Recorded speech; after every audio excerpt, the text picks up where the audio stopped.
নমস্কার বন্ধুরা, welcome back to my channel. শুরু করছি এখনকার ভিডিওতে আমি কথা বলবো এমএসএলকে নিয়ে। তো এমএসএল এর যারা ভিডিও দেখেন তারা আজকে ওর যে ভিডিওটা আছে সেটা অবশ্যই দেখেছেন, যেখানে ওরা দুজন মিলে বসে কিছু কথা বলেছে দর্শকদের উদ্দেশ্যে, মানে কাউকে উদ্দেশ্য করে বলেছে। তো সেটা হচ্ছে আর কেউ না, সেটা হচ্ছে আমাদের ম্যান্ডি। তো ম্যান্ডি গতকাল বোধহয় একটা ভিডিওতে ওর সোনাদীপ ভাইকে মানে নিয়ে কিছু বলছিল, সেখানে বলেছে যে সোনাদীপ ভাইকে সে তখন সাথ দিয়েছে যখন এমএসএলরা ওদেরকে চেপে ধরেছিল বা ওদের বিরুদ্ধে কেস ফেস করেছিল ওই দালাল দিদির বিরুদ্ধে। তো সেইটা নিয়ে এবারে কথা হচ্ছে, আজকে খনিকা পুরো রাগটাকে উগড়ে দিল। এটা খুব স্বাভাবিক একটা ব্যাপার, যখন আমরা সবাই জানি যখন এই ম্যান্ডি স্যান্ডির চ্যানেলটা চলে গেছিলো তখন কিন্তু এই মানে যাকে জল জল বলি আর কি, আমরা অরিজিনাল নামটা নিচ্ছি না কারণ ওদের খারাপ লাগতে পারে, ঠিক আছে, সেই জন্য। তো যে এমএসএল এর যে মেল ক্রিয়েটার, তো সেই টেকনিক্যাল সমস্ত কিছু ঠিক করে চ্যানেলটা কিন্তু ফেরত আসে। তো ওদের আজকের কথা শুনে মনে হলো যে ওরা অনেককে হেল্প করেছে, কিন্তু বলেনি, আজকে ফার্স্ট টাইম ওরা বলল। তার সাথে আরও একটা বিষয় আছে, সেটা আমি লাস্টের দিকে আসছি, এখানে বলিনি। সেটা হচ্ছে যে ম্যান্ডি মানে ওকে দেখে যেটা মনে হয় ও চূড়ান্ত স্বার্থপর একজন মহিলা। কারণ ও নিজের মা বাবাকেও মানে কি বলবো, যেভাবে সোশ্যাল মিডিয়ায় তাদের নিয়ে ভিডিও করেছে সেটা খুব নর্মাল কেউ করতে পারবে না। আর কখনো মাকে কখনো বাবাকে আমরা বিভিন্ন সময় দেখেছি, এবং ওর বাবার শেষ দিনে যখন ওর বাবা কাতরাচ্ছিল এবং ওর মেয়েকে ডাকছিল, সেই সময়টা না দেখেছি আমরা। তো সব কিছু দেখে টেকে একটা জিনিস তো আমরা বুঝে গেছি যে ম্যান্ডি হচ্ছে ভীষণভাবে একজন সেলফিশ ওমেন। এবারে এমএসএল এর যে যারা ওদের অ্যাকচুয়ালি যে রাগটা যে জায়গায় লাগছে সেটা হচ্ছে যে মানে তখন লেগেছিল, প্রকাশটা ওরা এখন করছে একটা যেহেতু সূত্র পেয়েছে, যেহেতু এমএসএল এর নামটা ম্যান্ডি মুখে নিয়েছে, সেই জন্য। যখন ওই খনিকার শ্বশুরমশাইয়ের বোধহয় বাৎসরিক কাজ ছিল, সেই সময় এই ম্যান্ডিও নিমন্ত্রিত ছিল। ম্যান্ডি দিনের বেলা যায়নি, তখন সদ্য ওই রাহুর সঙ্গে শুরু হয়েছে প্রেম পর্ব আর কি, দিনের বেলা যায়নি। তো অনেক রাত্রিবেলা ও এবং ওর মা গেছিল, ওর মা সেখানে আগে পৌঁছেছিলেন, মানে নিপা দেবী এমএসএলদের বাড়িতে কিন্তু আগে পৌঁছেছিল। তো সেখানে আমরা দেখেছিলাম সারাদিন যথেষ্ট খাটাখাটনির পরও খনিকা তাদেরকে যথেষ্ট যত্নার্থী করে খাইয়েছিল, মানে যেরকম নর্মাল হয়। তো তারপরে তারা চলে গেছিলো, এবং তার পরের দিন থেকেই দেখলাম খনিকা একটা কথা বলেছিল যে এরকমভাবে সাথ দিয়েছে, মানে ওই দালাল দিদি যখনই ওদের বাড়ি গেল, তো সেটা একটা বলেছিল কিন্তু ভিডিওতে। এবারে কথা হচ্ছে এই যে এমএসএলরাও ওদের বাড়ি গেছে, ম্যান্ডির রিকোয়েস্টে হোক যাই হোক, ওদের চ্যানেল গ্রো করার জন্য গেছে, ওখানে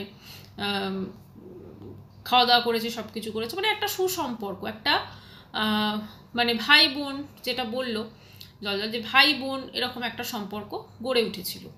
কিন্তু এই যে ম্যান্ডির লাইফে যখনই পরকীয়াটা আসে, সেই পরকীয়াটা আসার পর ও সমস্ত সম্পর্ককেই কিন্তু মানে গুরুত্ব, ও কোনো সম্পর্কই কিন্তু গুরুত্ব দেয়নি, সব সম্পর্ককেই ও কিন্তু বলা যেতে পারে ত্যাগ করেছিল।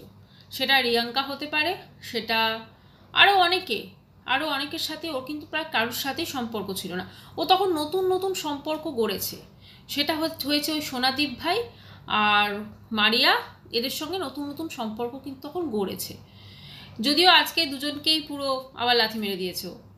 তো কথাটা হচ্ছে যে এই যে দালাল দিদি, এই যে ক্যারেক্টারটা, ইনি যে ভিডিওগুলো খনিকাদের নিয়ে করেছিল, সেই ভিডিওতে মানে যে জিনিসগুলো নিয়ে আলোচনা করেছিল সেগুলো আলোচনার যোগ্য ছিল না, কারণ ভিডিওতে ওরা সেই জিনিসগুলো দেখায়নি।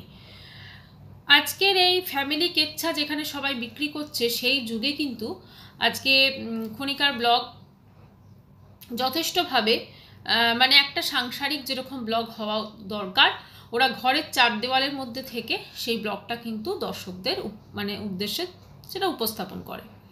যদিও ওদের ভিউজ কিন্তু অনেকটা কমে গেছে, কারণ ওই যে নতুনত্ব সেরকম তো কিছু দেখতে পায় না, মানুষ একঘেয়েমি এক জিনিস দেখতে পছন্দ করে না।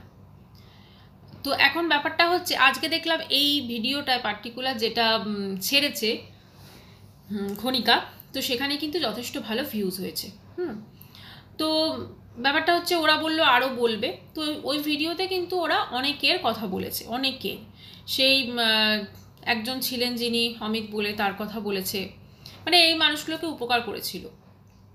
তারপরে নিতুদির কথা বলা হয়েছে, নিতু পৃথিবী নিতুদি, তারপর আরও অনেকের কথা বলেছে। যে একটা উদ্দেশ্য করেছে সেটা হচ্ছে যে ওকে কে নাকি বলেছে সেটা আমরা বুঝতে পেরেছি, কে, নামটার নাই বা নিলাম, তুমি হাজব্যান্ডের চিকিৎসা করাও না বলে এলো। এখন ব্যাপারটা হচ্ছে যেটা বোঝা গেল, ওরা এই কারুর সঙ্গেই আর মানে ওদের কলিগ কারুর সঙ্গেই কিন্তু ওরা আর কোনো রকম সম্পর্ক রাখেনি, কারণ ওদের কথা অনুযায়ী সবাই কিন্তু ওদেরকে মানে ওদের মতো কথা বলেনি বা ঠিকঠাক মনে হয়নি, ও রাখেনি। এবার একটা কথা বলি, আজকালকার যুগে কিন্তু কিছু জিনিস না মন থেকে না চাইলেও সেটা করতে হয়। যেমন হচ্ছে এই যে আজকে ম্যান্ডি যে স্বার্থপর সেটা ওরা বুঝে গেছে। আজকের ভিডিওটা কিন্তু ওদের করার কোনো দরকারই ছিল না। হ্যাঁ, এখন যদি ভিডিওটা ওরা ভিউজের জন্য করে থাকে সেটা আলাদা ব্যাপার, একটা জাস্ট ওদেরকে ইগনোর করতে পারতো, ম্যান্ডিকে জাস্ট ইগনোর করতে পারতো, কারণ ম্যান্ডি টাকা ছাড়া কিচ্ছু বোঝে না, ওর কাছে কোনো সম্পর্কেরই দাম নেই, কোনো সম্পর্কেরই ওর কাছে দাম নেই। মানে যেটা দেখলাম আমরা, ম্যান্ডির কাছে কোনো সম্পর্কের দাম নেই।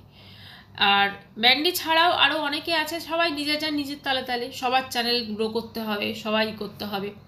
আর MSL-এর এরা অনেকটা মানে একদিকে পড়ে গেছে, একা পড়ে গেছে। তার কারণটা হচ্ছে এরা যেহেতু এদের পক্ষে বেশি ঘোরা বেড়ানো বা বাইরের ব্লগ সম্ভব না, ঘরের কাজ দেখিয়েছে, এছাড়াও ওরা রিয়াক্ট অনেক কিছুতে করেছে, সেটা শুনতে খারাপ লাগলো সত্যি।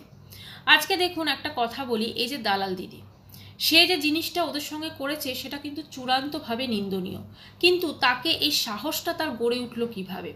যখন ফার্স্ট দিন ধরুন একটা কিছু নিয়ে সমালোচনা হলো, ওদের নিয়ে করলো, তখনই ওরা কিছুদিন পরে রিয়াক্ট করলো, দু তিনটে ভিডিও পরে। এবং যখনই কোনো মানুষ দেখবে যে আমি কাউকে দমে চাবি লাগানো বলো না, যে আমার কিছু একটা বললে বেশ নাচছে তো, বেশ অ্যান্সার দিচ্ছে তো, বেশ ওগুলো করছে তো, তার মানে তখন কিন্তু সেগুলো আরও সে বেশি বেশি করে করবে।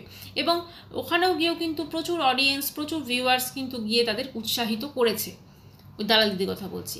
এবারে স্বভাবতই এখন একটা মানে ওর মেয়েকে নিয়ে যেটা বলেছে, কখনোই সেটা উচিত হয়নি, মেয়েটার ভবিষ্যৎ আছে। তো তারপরে এই সব কিছু একদম কোর্ট কেস অবধি গড়িয়েছে। আচ্ছা, আরেকটা কথা আমি বলতে চাই, সেটা কোর্ট কেস সংক্রান্ত।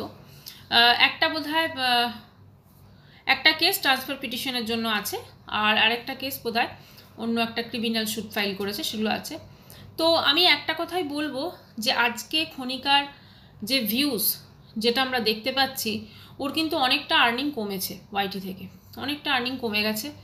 আর সেই জন্যই কিন্তু ওকে বিভিন্ন আরও পন্থা অবলম্বন করতে হয়েছে। যদিও আজকে সমস্ত ব্লগার যাদের ভিউজ কমে গেছে বা যারা এক্সট্রা আরেকটা করে ইনকাম কিন্তু রেখেছে, আজকে খনিকাও কিন্তু সেক্ষেত্রে যেটা ওই মানে একজন বিউটিশিয়ান কোর্স করেছে সেটাও করছে, সাজা গোজানো করারও। তারপরে এই যে ওর নাইটি, তারপরে কুর্তি, এগুলোর বিজনেস, এটা করতে হয়েছে, কারণ ওকে কিছু তো একটা করতে হবে। একটা লাইফস্টাইলের যখন মানুষের হ্যাবিট হয়ে যায় না, তো সেটাকে মেনটেন করার জন্য কিছু করতে হবে, প্লাস ওর মেয়েটাকে মানুষ করতে হবে। এটা হচ্ছে সবথেকে বড় একটা দায়িত্ব। সাইড বাই সাইড অনেকগুলো জিনিস কিন্তু করতে হচ্ছে, মানে একটা বিজনেস বলুন বা বিউটিশিয়ান কোর্স করে সব কিছু করা। আজকে যা দ্রব্যমূল্য বৃদ্ধি হয়েছে, প্রত্যেকেরই কিন্তু যারা মধ্যবিত্ত ফ্যামিলি, তাদের নাবিশ্বাস উঠে যাচ্ছে। সত্যি কথা, সবাই তো আর মানে কি বলবো, লাখ লাখ টাকা ধরুন ইনকাম করছে না প্রতি মাসে, তো সেক্ষেত্রে অনেকটাই অসুবিধার সম্মুখীন হতে হচ্ছে সবাইকে। এবারে কথা হচ্ছে যে এই যে কোর্ট কেস, ধরুন এই কোর্ট কেসেরও তো একটা খরচা আছে। এই যে সুপ্রিম কোর্ট, এখানে কোনো একটা কেস চলা মানে সেটা কিন্তু লাখ তো হবেই, ঠিক আছে। তারপরে আদৌ তো ওদের আরও বিভিন্ন জায়গায় ও কেস ফাইল করেছে। এখন কেস ফাইল করা মানে যে কেস ফাইল করবে তারও একটা টাকা পয়সা খরচ আছে, প্লাস যে মানে অপোনেন্ট যিনি আছেন তারও খরচ আছে, মানে টাকা পয়সার মোটামুটি ভালোই বলা যেতে পারে একটা ব্যাপার আর কি। তো জানি না এটা ওরা কিভাবে ম্যানেজ করছে, কি করছে, সেটাও একান্তই ওদের পার্সোনাল ব্যাপার, কিন্তু ওদের মনে হয়েছে যে ওদের অপমান হয়েছে এবং সেই জন্য ওরা সম্মান রক্ষার্থে এই কেসগুলো করেছে। এবারে কথা হচ্ছে আজকে যে জিনিসটা খনিকা বলল, ওইটা অবশ্যই বোঝা গেল ওর মনের ভেতর ভীষণ একটা রাগ জমে আছে, যেহেতু একটা বিপদের সময় ওরা হেল্প করেছিল, বিপদের সময় ওরা হেল্প করেছিল ম্যান্ডিকে, কিন্তু ম্যান্ডি সেই জিনিসটা পরবর্তীকালে মনে রাখেনি এবং আজকে হঠাৎ করে ওদের নাম নিয়েছে, সেটা কিন্তু ওদেরকে ঠিক ভালো লাগেনি। আচ্ছা, এদের কথা বললো, আরও অনেকের কথাই বলেছে, সেটা আমি আগেও বললাম। আরেকটা জিনিস এবার আসি, সেটা হচ্ছে পুরো চ্যানেলের নামটা নিচ্ছি না আমি, যদিও এখন ওদের সেই বড় চ্যানেলটা নেই, সেইটা ওনারা তো বলেছেন, ওদের বলা ভুল হচ্ছে, ওনারা মানে আমি কেসি, আপনারা সবাই জানেন আমি তাদের কথা বলছি। তো সেই বড় চ্যানেলটা তো নেই, সেটা যেটা আমাদের তো মনে হয়েছিল ওটা হ্যাক হয়েছে, তো ওনারা অন্য কথা বলছেন। তো যাই হোক সেই চ্যানেলটা এখন নেই, এখন একটা চ্যানেল ওরা খুলেছেন ওদের নাম দিয়েই, ব্লগ। তো সেইখানেও বিভিন্ন ভিডিওস আসে, কখনো রান্নাবান্নার ভিডিও আসছে, কখনো ঘোরাফেরার ভিডিও, কখনো সেগুলো আমরা দেখি। তো এই একটা মাঝখানে উঠেছিল যে তোমরা কেন ওদের সঙ্গে যোগাযোগ রাখো না বা কিছু, তো তারপরে আজকে কিন্তু ওরা মোটামুটি অনেকটাই কিন্তু দর্শকদের সামনে বলল যে ওরা কোনো প্রমোশন করেছিল বোধহয়, আমি ভুলও হতে পারি শুনতে, তো সেটা পছন্দ হয়নি। প্লাস আরও অনেক ওরা যেটা বলছে খনিকা, যে ওরা যখন এসেছিল ওদের মানে শ্যুট করতে, তার আগে থেকে ওরা পপুলার ছিল খনিকারা, মানে ভিডিও ভাইরাল হচ্ছিল। কিন্তু আমি একটা কথা বলি, আমি কিন্তু ফার্স্ট ওই কেসির ব্লগেই কিন্তু আমি এই খনিকাদের দেখেছিলাম, এবং আমার মতো বোধহয় আরও অনেকে দেখেছিলেন।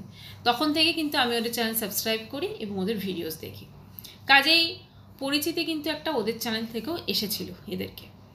এখন দেখুন, সবটাই ওদের নিজস্ব ব্যাপার, ওরা কি মনে করে। তবে একটা কথাই বলবো, তোমার ভেতরে যেটা আছে, ভেতরে মানে ধরুন আমাদের ভেতরে যে বিভিন্ন ইমোশনগুলো থাকে, সেগুলো সোশ্যাল মিডিয়াতে প্রকাশ না করাই বেটার, এটাই হচ্ছে মেইন কথা। অনেকের বিরুদ্ধে অনেক রাগ, ক্ষোভ, অভিমান এগুলো থাকতেই পারে, কিন্তু তা বলে সেই সোশ্যাল মিডিয়াতে সেই জিনিসগুলো বলাটা কোনো উচিত কাজ নয়। আজকে এরকম কথা খারাপ লাগে, সেটাকে একটু ইগনোর করা যেতেই পারে, ইগনোর করলে আমার মনে হয় না খুব একটা কোনো অসুবিধা আছে। কিন্তু আজকে ওরা যে ওদের ভেতরের জিনিসটা এভাবে প্রকাশ করে দিল, এইটা নিয়ে আবার মানে ম্যান্ডি স্যান্ডি যদি বসে যায়, সেটা জিনিসটা কিন্তু আরও বাড়বে। আর আমার মনে হয় ওয়াইটিতে যখন ওরা সবাই আছে, ওরা তো অ্যাকচুয়ালি একে অপরের কলিগ, তো সেই হিসেবে তাদের মধ্যে মান অভিমান থাকতেই পারে, তো সেগুলোকে ভিউয়ার্সদের সামনে ডিসকাস না করাটাই বোধহয় বেটার। হয়তো খারাপ লেগেছে, ওকে খারাপ লেগেছে, তো সেক্ষেত্রে যদি পার্সোনালি যোগাযোগ তো মনে হয় না আছে, তবু না থাকলে ঠিক আছে, না কিছু জিনিস ছেড়ে দিতে হয়, কিছু জিনিস ছেড়ে দিতে হয়। আজকে ওরা যেটা করেছে একটা সময়, ওরা উপকারীর উপকার নিয়েও তাকে মনে রাখেনি, ডেফিনেটলি ঈশ্বর তো আছেন, তাই তার উপর ছেড়ে দেওয়াটা বেটার। আর সবসময় মনের মধ্যে অত প্রতিহিংসা যে ব্যাপারটা, এটা না রেখে না, একটু আমার যেটা মনে হয় পজিটিভিটি নিয়ে বাঁচাটা অনেক বেশি জরুরি। মানুষকে যদি আমরা হেল্প করি, একটা মানুষকেও আমি কিন্তু পুণ্য কামালাম, তাই না? একটা মানুষকে যদি আমরা হেল্প করি, কেউ যদি কোনো মানুষকে হেল্প করে, সে কিন্তু পুণ্য কামালো, সেটা তার কাজে লাগবে, তার মানে কি বলবো, তার সমস্ত পুণ্যর খাতায় একটা জমা হয়ে গেল, মানুষের উপকার করেছে সে, তার ভালোই হবে, এ জন্মে না হলেও পরজন্মে যদি বিশ্বাস থাকে তো অবশ্যই হবে। তাই এর বেকার এগুলোকে নিয়ে মানে কি বলবো, বলে আরও জিনিসটাকে কমপ্লিকেটেড করে কোনো দরকার নেই। যে যার স্বভাব সে তো আমরা বুঝতেই পারছি কার কী স্বভাব, তো যে নিজের মাকেও কি করেছে ম্যান্ডি আমরা সব দেখেছি, তো তাই সেগুলোকে একটু ইগনোর করাই যেতে পারে। তো যাই হোক বন্ধুরা, ভিডিওটা এখানে শেষ করছি। যদি চ্যানেলটি ভালো লাগে তো অবশ্যই করে সাবস্ক্রাইব করানো রইল। বাই।